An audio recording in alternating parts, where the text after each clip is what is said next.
Sejumlah informasi dari berbagai daerah di Provinsi Banten kami sajikan dalam Berita Banten yang dipersembahkan oleh PRSSNI Banten dan disiarkan serentak oleh seluruh radio anggota di 8 kabupaten kota di Provinsi Banten.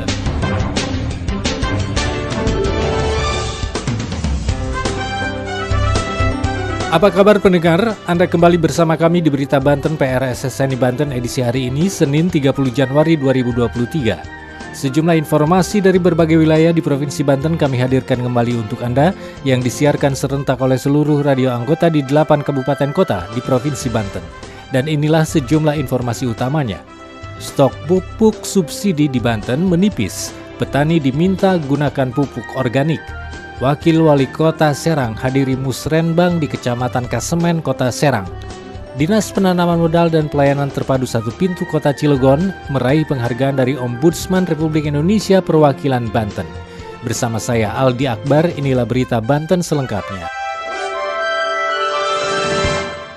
Pendengar, dengan raihan nilai 85,03, Dinas Penanaman Modal dan Pelayanan Terpadu Satu Pintu DPMPTSP Kota Cilegon mendapat piagam penghargaan predikat kepatuhan standar pelayanan publik tahun 2022.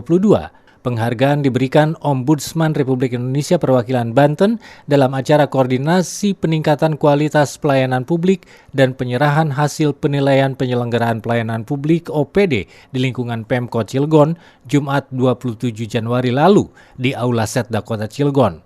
Wali Kota Cilegon Heldi Agustian menyambut baik penghargaan tersebut, terlebih Pemkot Cilegon pada saat ini sedang berupaya meningkatkan pelayanan kepada masyarakat. Terkait hal itu, Wali Kota telah menginstruksikan untuk membuat tim khusus untuk melakukan pendampingan. Kehadiran tim khusus tersebut diharapkan mampu mengakselerasi capaian layanan terbaik bagi masyarakat di Kota Cilegon. Dulu kita tidak pernah atau tidak boleh ada pendampingan, tapi di semester 1 ini tadi beliau sudah katakan boleh adanya pendampingan.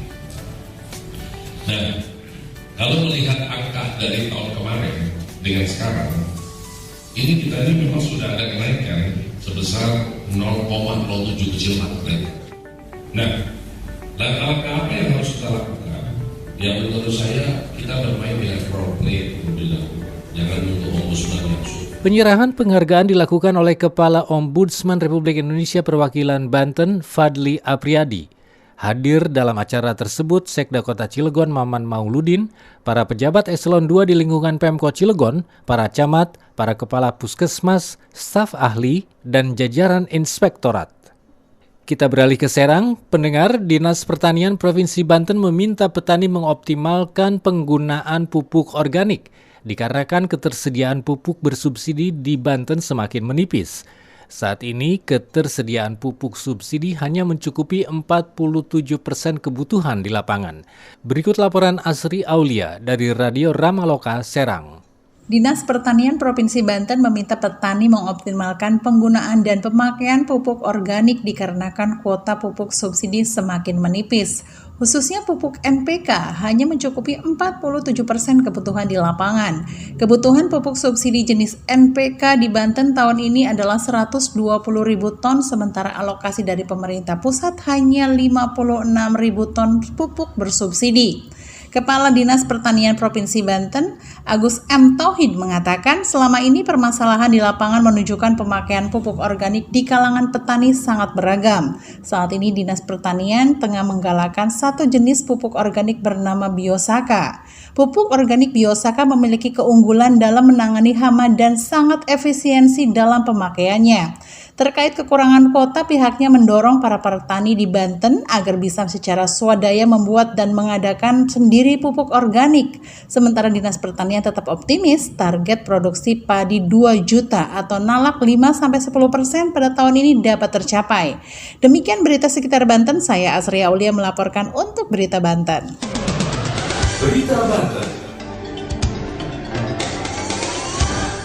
Anda masih bersama kami di Berita Banten PRSSNI Banten. Pendengar, Wakil Wali Kota Serang Haji Subadri Usuluddin hadir dalam acara Musrenbang RKPD Kecamatan Kasemen Kota Serang. Subadri mengatakan Musrenbang merupakan amanat undang-undang dalam rangka merencanakan, merumuskan, dan menyepakati terkait program-program kerja mulai dari tingkat kelurahan. Berikut laporan Reni Susan dari Radio Mega Suara Serang. Wakil Wali Kota Serang Haji Subadri Usuluddin SH MSI hadir dalam pelaksanaan Musyawarah Perencanaan Pembangunan Rencana Kerja Pemerintah Daerah Musrenbang RKPD Kecamatan Kasemen yang bertempat di Pokel Garden Resto 27 Januari 2023. Subadri yang didampingi oleh Kepala Dinas Perpustakaan dan Kearsipan TB Urip Henu Surawardana menjelaskan, Musrenbang yang menindaklanjuti dari tingkat kelurahan ini merupakan amanah undang-undang dan kewajiban bersama dalam rangka merumuskan, merencanakan, menyepakati terkait dengan program-program, baik program prioritas, mendesak, dan lain-lain yang ada di tingkat kecamatan. Camat Kasemen Krisyanto menjelaskan, jika Musrenbang tingkat kecamatan ini adalah proses perumusan musyawarah tingkat kelurahan yang akan disampaikan di tingkat kota Serang. Krisyanto berharap hasil dari Musrenbang Kecamatan Kasemen bisa diperhatikan khususnya program yang menjadi kebutuhan masyarakat.